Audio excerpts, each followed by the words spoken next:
शाम को ऑफिस से लौटा तो पत्नी ने खबर दी, आलिया के मकान का सौदा हो गया है। इसी महीने रजिस्ट्री भी हो जाएगी। यह सुनकर मेरा मन खिन्न हो गया। चाय का कप लिए मैं छत पर आ गया। मेरी छत से लगा हुआ आलिया का मकान सुनसान पड़ा था।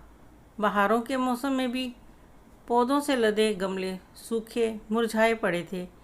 मैंने छत से झुककर उनके पोर्च पर नज़र डाली तो सिर्फ नारंगी फूलों वाली बेल फूलों से लदी हुई थी।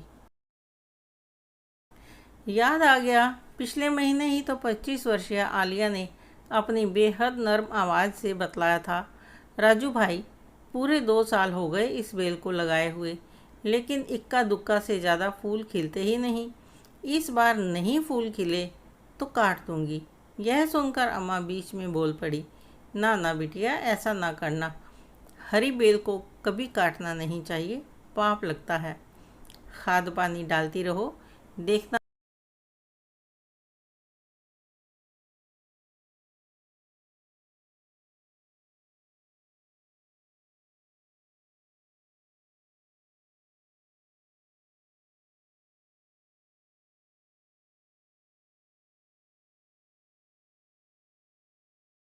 ठीक है चाची, कहकर आलिया छोटे से लॉन की सफाई में लग गई। और वाकई इस साल बेल ऐसी लहकी कि पत्तियां दिखलाई नहीं दे रही थी। लेकिन उसे देखकर गदगद होने वाली माँ बेटी ना जाने जीवन की किस उलझन को सुलझाने में लगी थी। लहकती बेल की खूबसूरती को जी भर कर देखने का वक्त ही नहीं निकाल सकी थी। 5 साल पहले मुसलमान परिवार ने घर के बगल में अपना घर बनाना शुरू किया तो अम्मा बड़बड़ाई थी, ये मुसलमान तो बड़े गुस्से वाले और लड़ाकू होते हैं, कहीं हमारी शांति न भंग कर दे। मकान बनने में पूरा 1 साल लगा। इस बीच आलिया और उसकी अम्मी के मृदुल एवं सहयोगी स्वभाव से अम्मा का डर धीरे धीरे कम होता चला गया। गृह प्रवेश के बाद जब वे रहने आ गए तो पंडिताइन अम्मा ने उनके रहन सहन, खान पान और रोज़मर्रा की गतिविधियों का बड़ी बारीकी से अध्ययन करना शुरू कर दिया था। ग्वालियर वाली जीजी तो कह रही थी कि मुसलमान हफ्ते में एक बार शुक्रवार को ही नहाते हैं। पास बैठते हैं तो तेज़ गरम मसाले और लहसुन प्याज की बदबू आती है उनके कपड़ों से। लेकिन आलिया के घर तो मेरी पत्नी बीच में बोल पड़ी, सुबह 5 बजे उठ जाती हैं माँ बेटियाँ, फिर पूरे घर का झाड़ू पोंछा। 9 बजे तक आलिया के दोनों भाई और वो खुद अपनी बुटीक के लिए नहा धोकर खा पी कर निकल जाते हैं। दिन में आलिया की अम्मी किताबें पढ़ती हैं, पूरा घर चमचमाता रहता है उनका। यह सुनकर मुझे तसल्ली हुई। एक दिन मैंने देखा, कुछ नहीं राजू, आलिया को अरबी के पत्तों की बेसन वाली सब्ज़ी पसंद है, वही देने गई थी। उसकी अम्मी ने पकौड़ों वाली कड़ी दे दी, ले थोड़ी तू भी चख ले, खाना बहुत अच्छा बनाती है आलिया की अम्मी। छुआछूत पर विश्वास रखने वाली अम्मा मुसलमान के घर उठना बैठना और खाने की चीज़ों का आदान प्रदान करने लगी। देखकर बेहद आश्चर्य हुआ। मेरा बेटा विक्की 4 साल का होने वाला था, लेकिन स्कूल के नाम जितने दिन भी नर्सरी स्कूल गया, क्लास की खिड़की से बाहर बैठी दादी को बार बार आवाज़ें देता रहा। आलिया का छोटा भाई 12वीं के बाद प्राइवेट स्कूल में पढ़ाने लगा था। मोहल्ले के 4-5 बच्चे शाम को उसके पास ट्यूशन पढ़ने आते थे। अम्मा विक्की को बैग के साथ रोज़ उसके पास ले जाने लगी। अम्मा दूसरे कमरे में आलिया की अम्मी से बातें करती, कभी सब्जी काटने लगती, कभी बुटीक की साड़ियों और ब्लाउज़ में पिको फॉल करने या बखिया करने लगती। दादी बैठी हैं इसी भरोसे से और विक्की हम उम्र बच्चों के साथ बैठकर पढ़ने लगा। धीरे धीरे विक्की खुद ही 3 बजते ही बस्ता उठाकर आलिया के घर जाने लगा। पढ़ाई ख़त्म होने के बाद आलिया की अम्मी बच्चों को चॉकलेट बिस्कुट देते हुए कहती, शुक्रिया बोलिए। जब मुसलमान बच्चे घर जाते हुए अल्लाह हाफिज़ कहते तो देखा देखी विक्की भी अल्लाह हाफिज़ बोलने लगा। अब वह घर में किसी भी चीज़ को लेते हुए शुक्रिया कहता और घर से जाते हुए अल्लाह हाफिज़ कहने लगा। घर में तो वह धमा चौकड़ी मचाए रहता, लेकिन आलिया के घर बड़ी ही तहजीब से बैठता और आप करके छोटे बड़े सभी से बातें करने लगा। कट्टर रूढ़िवादी पंडित घर की मेरी पत्नी ने विकी के संस्कारों में उर्दू एवं मुस्लिम संस्कृति को घुलते मिलते देखा तो उसके दिमाग में अलगाववादी की गुल बुलाने लगा। क्या सीख रहा है विक्की ये? क्यों धन्यवाद की जगह बात बात पर शुक्रिया कहने लगा है और ट्यूशन पढ़ने जाते समय मेरे और अम्मा के पैर छूकर अल्लाह हाफिज़ कहता है। अगर हमारे परिवार वाले सुनेंगे तो क्या कहेंगे? यही ना कि ब्राह्मण को मुस्लिम संस्कार सिखा रहे हो। बचपन में सीखी गई बातें ही तो बच्चा जीवन भर याद रखता है। हमारे वार्तालाप के समय मैंने देखा कि विक्की पूजा घर में अम्मा के साथ बैठा श्लोक दोहरा रहा है और बीच बीच में हाथ उठाकर घंटी भी बजा देता है। इत्मीनान की सांस लेकर मैं बोल उठा, रजनी, अब समय बदल गया है। अब हमें बच्चों को अपने संस्कारों के अलावा दूसरे धर्मों, खास तौर पर इस्लाम धर्म के अच्छे संस्कारों से भी परिचित कराना चाहिए, ताकि बड़े होने के बाद मुसलमानों के साथ मेल जोल बढ़ाने, साथ रहने, काम करने में ज़रा भी हिचक पैदा ना हो। लोगों ने हिंदू मुसलमानों के बीच लकीरें खींचकर देश के 2 टुकड़े कर दिए। अब और कितने टुकड़े होते? रजनी, हमारे विकी को अप्रत्यक्ष रूप से बचपन में ही मुस्लिम तहजीब वालों के साथ रहने का मौका मिल रहा है। इससे वह अपनी संकीर्ण सोच के दायरे से बाहर निकलकर दूसरे कल्चर के साथ घुल मिलकर अपने व्यक्तित्व का विकास ही करेगा। उसे सोच का विस्तृत आकाश मिलेगा। वह अपनी कुंठाओं और धार्मिक दायरों से बाहर आकर हिंदू मुसलमानों के बारे में अलग अलग नहीं सोचेगा, बल्कि वह सिर्फ इंसानों के बारे में सोचेगा। धर्मनिरपेक्षता का पाठ हम नहीं पढ़ाएंगे बच्चों को तो देश सिर्फ जातिवाद और धर्म को लेकर होने वाले दंगे फसादों का ही मैदान बना रहेगा। बच्चों को बचपन से सिखलाया जाना चाहिए कि हिंदू धर्म और इस्लाम को मानने वालों में मूलभूत रूप से कोई भेदभाव नहीं है। बच्चों के बड़े होने तक तथाकथित कट्टर पंडित और मौलवियों को अपनी रोटी सेंकने व स्वार्थपरता भरी कुचालों को तर्क वितर्क करके समझाने की सूझबूझ पैदा करना हमारा कर्तव्य है। तभी तो हम धर्मनिरपेक्ष देश की कल्पना कर सकते हैं। मेरी भारी भरकम बातें सुनती रही रजनी, लेकिन उस दिन के बाद उसने कभी भी विकी को रोका नहीं। आलिया का परिवार मेरे परिवार के साथ बहुत घुल मिल गया। पत्नी दूसरी बार माँ बनने वाली थी। विक्की कभी कभी आलिया के साथ सो जाता। आलिया की सुंदरता और शालीनता देखकर मेरी पत्नी अक्सर उसे छेड़ते हुए कहती, जब तुम्हारी शादी होगी तो जवाई बाबू को पहले ही समझा देना कि हम तुम्हारे जैसी ही बहू लाएंगे विक्की के लिए। समझ गई ना? सुनकर शर्म से आलिया की कान की लोलकी लाल बिरबूटी हो जाती। सोच लो, हम हिंदू हैं, बाद में मुकर तो ना जाओगी? आलिया तपाक से कहती, हिंदू मुसलमान तो हमने बनाए हैं भाभी, पहले तो हम इंसान हैं। वादा रहा, जिंदगी रही तो निभाऊंगी ज़रूर। यह सुनकर कट्टरवादिता मुंह छिपाने लगती और धर्मनिरपेक्षता मस्ती भरी अंगड़ाइयाँ लेने लगती। अम्मा ईद के समय आलिया के लिए जोड़ा मेहंदी और सेवइयों के साथ चूड़ियाँ ज़रूर भिजवाती। दिवाली होली पर आलिया की मम्मी अपने हाथों से दही बड़े, खोए के गुलाब जामुन और स्वादिष्ट गुजिया बनाकर भिजवाती। अम्मा और आलिया की अम्मी दोनों शाम को पोर्च में कुर्सी डाले दुनिया जहान की बातें करते हुए ठहाके लगाती। दोनों पड़ोसी परिवार एक दूसरे के पूरक बन गए थे, लेकिन अचानक आलिया के मकान बेचने के फैसले ने हम सबको विचलित कर दिया। आलिया ने बुटीक के पेपर गिरवी रखकर लोन लेकर बड़ी मेहनत से मकान बनवाया था। मकान बेचने का उसका अप्रत्याशित फैसला मुझे हज़ारों सवालों के रेगिस्तान ले गया, जहां दूर दूर तक जवाबों की कोई झील नहीं थी। धीर गंभीर आलिया अपनी समस्याओं को अपनी अम्मी के साथ भी नहीं बांटती थी। कहीं सुनकर अम्मी ने सदमा ले लिया तो क्या होगा। 8 साल से अब्बू के इंतकाल के बाद अम्मी ही तो उसका एकमात्र सहारा थी। भाई की अचानक मौत के बाद आलिया के अब्बू ने उसके दोनों बच्चों को अपने पास रखकर परवरिश की।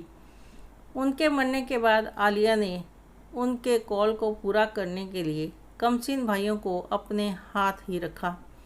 एक बुटीक की कमाई और खाने वाले 5 पेट रबर की तरह कहाँ तक खींचती उसकी आमदनी। मकान के लोन की किस्त भी हर महीने बदस्तूर जमा करानी पड़ती थी। आलिया से पूछने की हिम्मत नहीं हुई, लेकिन इतना तो समझ में आ गया कि ज़रूर कोई बड़ी और गहरी वजह है जिसने आलिया को इतनी मेहनत और प्यार से बनाए गए मकान का सौदा करने के लिए मजबूर किया है। आलिया का मकान बिक गया, अम्मा तो काठ की हो गई और विक्की का रो रो कर बुरा हाल था। अग्निहोत्री परिवार का सामान ट्रक से उतरने लगा था। 3 बेटियां, 2 बेटे, भरा पूरा घर। अग्निहोत्री जी नगर निगम में इंजीनियर थे। बमुश्किल एक रात ही कटी थी कि दूसरे दिन मजदूरों ने मेन गेट उखाड़ने की प्रक्रिया में इतनी ज़ोर से सब्बल की चोटें मारी कि मेरे दिमाग की नसें तड़कने लगी। मेन गेट को चेंज किया गया। कमरों के फर्श की मोज़ाक उखाड़ कर संगमरमर बिठाया गया। लकड़ी की अलमारियां और कपबोर्ड बनने लगे। पूरे दिन ठक ठक की आवाज़ें आती रहती। झांसी जैसे कस्बे में लोग कहीं ना कहीं आपस में टकरा ही जाते। उस दिन ऑफिस में सहकर्मी ने बर्थडे की पार्टी दी तो मैंने अग्निहोत्री के मंझले बेटे को उसी होटल में दोस्तों के साथ बियर पीते, मटन खाते देखा। इत्तफाकन एक दिन देर रात को ऑफिस से लौटने लगा तो अग्निहोत्री को इंग्लिश शराब की दुकान से अखबार में बोतल लपेटे गाड़ी में रखते देखा। कट्टर ब्राह्मण परिवार अपने संस्कारों एवं क्रियाकलापों से वास्तव में कितना ब्राह्मण रह गया है, यह सोचकर मन अफसोस से भर गया। उस दिन शाम को सामान लेने में पत्नी और विक्की के साथ खरीदारी कर रहा था कि विक्की ज़ोर ज़ोर से चिल्लाने लगा, आलिया दीदी, आलिया दीदी, और स्कूटर से उतरकर भीड़ भरी सड़क की दूसरी तरफ खड़ी आलिया और अम्मी की तरफ तेज़ी से भागने लगा। आलिया उसे गोद में उठाकर प्यार करने लगी और धीरे धीरे सड़क पार करके हमारे पास आकर खड़ी हो गई। आलिया की अम्मी दुबली हो गई थी और आलिया का गुलाब सा चेहरा वक्त के थपेड़ों में कुम्हला गया था। अम्मा बहुत याद करते हैं आंटी आप लोगों को, पत्नी बोली। आलिया की आंखें पनीली हो गई और वह मेरी पत्नी के कंधे पर सिर रखकर फफक पड़ी। क्यों बेच दिया आलिया तुमने मकान? ऐसी क्या मजबूरी थी? मैं अपने अंदर की तलखी को दबा नहीं सका। भर्राए गले से हिचकियों के साथ बोले गए आलिया के एक एक शब्द मुझे भीतर तक चीरते चले गए। मेरे चचाजाद दोनों भाई 28-29 साल के होकर भी आर्थिक रूप में मेरी कोई मदद नहीं करते थे। सिलाई में कंपटीशन और कारीगरों की मनमानी की वजह से बुटीक की आमदनी से 5 लोगों का गुजारा नहीं हो पा रहा था। पिछले 6 महीनों से मैं बैंक लोन की किस्त भी जमा नहीं कर सकी थी। बेरोजगार भाई ने लव मैरिज कर एक और जिम्मेदारी मेरे कंधों पर डाल दी। अम्मी काम करने के लिए कहती तो वे दोनों सीना जोरी पर उतर कर कहते, मकान में हमारा हिस्सा भी है, हम यहीं रहेंगे, जब काम मिलेगा तभी तो करेंगे ना। तो मैं क्या करती राजू भाई? लड़के ने शादी करने से पहले एक बार भी नहीं सोचा कि हमें आसरा देने वाली बड़ी बहन अभी तक कुंवारी है, पहले उसकी शादी करना चाहिए। इसीलिए मकान बेचकर बैंक लोन चुकाया और एक प्लॉट लिया शहर से ज़रा बाहर। अब वहाँ 2-2 कमरों के 2 मकान बनाए जा रहे हैं, एक दोनों लड़कों के लिए, एक हम माँ बेटी के लिए, आलिया की अम्मी ने खुलासा किया। अपनों की खुदगर्जी और बेहिसी बेमुरवती ही इंसान को तोड़ देती है। जिन भाइयों को पालते पालते आलिया ने अपनी पूरी कमाई, अपनी उम्र का खुशनुमा वक्त सहरा बनाकर गंवा दिया, उन निकम्मे भाइयों ने एक बार भी उम्र गंवाती खुशियों से बेदखल हुई बहन के बारे में नहीं सोचा। बस यही दस्तूर रह गया है अब हमारे समाज का। आलिया बुआ घर चलिए ना, दादी आज पंजीरी बनाएंगी, आपको बहुत पसंद है ना। विक्की आलिया के गले में नन्ही नन्ही बाहें डालकर बोला। आएंगे बेटा आएंगे, जब अग्निहोत्री जी गृह प्रवेश करेंगे तब ज़रूर आएंगे। घर में घुसते ही विक्की ने सबसे पहले अम्मा को आलिया से मुलाकात का विवरण दिया तो अम्मा की आंखों में दरिया उतर आया। बूढ़े चेहरे पर अफसोस और उदासी की रेखाएं खिंच गई। पड़ोस से घिसाई मशीन की घर घर और ठोकने पीटने की आवाज़ें बदस्तूर आ रही थी। शाम को दूध लेने डोलची लेकर बाहर निकला तो अग्निहोत्री जी कार से उतर रहे थे। औपचारिक मुस्कान के आदान प्रदान के साथ हाथ मिलाते हुए मैंने पूछ लिया, कब कर रहे हैं गृह प्रवेश? मुझे आलिया के आने का बेसब्री से इंतज़ार था। अभी समय लगेगा, बहुत सारा काम करवाना बाकी है, लेकिन मकान तो पूरी तरह से रहने लायक था। आलिया का परिवार 7 सालों से रह रहा था और बहुत अच्छा मेंटेन भी किया था। एक्चुअली अब हम किचन ओटे की टाइल्स और नीचे का फर्श बदल रहे हैं। क्यों? वे लोग मुसलमान थे, सालों से नॉनवेज पका खा रहे थे। मसालों के और नॉनवेज के छींटे टाइल्स और नीचे के फर्श पर पड़े होंगे। फर्श पर रख कर मटन मछली काटा होगा और साफ़ किया होगा। हम सूर्यकुल के ब्राह्मण हैं, ऐसी जगह भाग का कच्चा पक्का खाना कैसे पका सकते हैं? और कमरों की जिस फर्श पर उन्होंने नमाजें और फातिहा पढ़ी होगी, वहाँ भगवान की मूर्तियाँ कैसे स्थापित कर सकते हैं? वाइफ तो लैट्रिन के इंडियन और कमोड पोर्ट भी बदलने के लिए ज़ोर दे रही हैं। मुसलमानों द्वारा उपयोग में लाई गई चीज़ों का हम ब्राह्मण कैसे प्रयोग कर सकते हैं? अग्निहोत्री जी की तर्कहीन बातें सुनकर मेरे कानों में हजारों अलावे धधकने लगे और दिल में अफसोस का हाहाकार मच गया। खुद को बहुत संयत करने के बावजूद अपने रोष को छिपा नहीं सका। अग्निहोत्री जी, जिनकी रसोई के मांसाहारी खानों के छींटे पड़ने के भ्रम में आपने इतना ज़्यादा रुपया और समय बर्बाद किया है कि वे लोग मांसाहारी थे, हालांकि वे मांसाहारी नहीं थे। मुसलमान होकर भी पूरी तरह से शाकाहारी भोजन का सेवन करते थे। प्रतिदिन नहा धोकर घर को मंदिर की तरह साफ रखते थे। रहा सवाल नमाज और फातिहा पढ़ने के लिए मुसलमान परिवार द्वारा इस्तेमाल किए गए फर्श को उखाड़कर नया फर्श लगाने का, तो मुसलमान तो अपनी नमाज़ों में अपने शरीर के अलावा हिंदुओं की तरह रोली, चंदन, दिया बाती, फूल पत्ती, नारियल, धूप, प्रसाद, पानी आदि किसी सामग्री का इस्तेमाल नहीं करते। फिर फर्श के अपवित्र गंदा होने का प्रश्न ही कहाँ उठता है? अग्निहोत्री मेरी बातें सुनकर स्तब्ध रह गए और निरुत्तर से बोझिल कदम उठाते हुए मेन गेट से टिके जड़ मूर्तिवत खड़े के खड़े रह गए। आपको यह कहानी कैसी लगी कमेंट करके ज़रूर बताएं। अच्छी लगी हो तो लाइक करें, शेयर करें, सब्सक्राइब ज़रूर करें। धन्यवाद।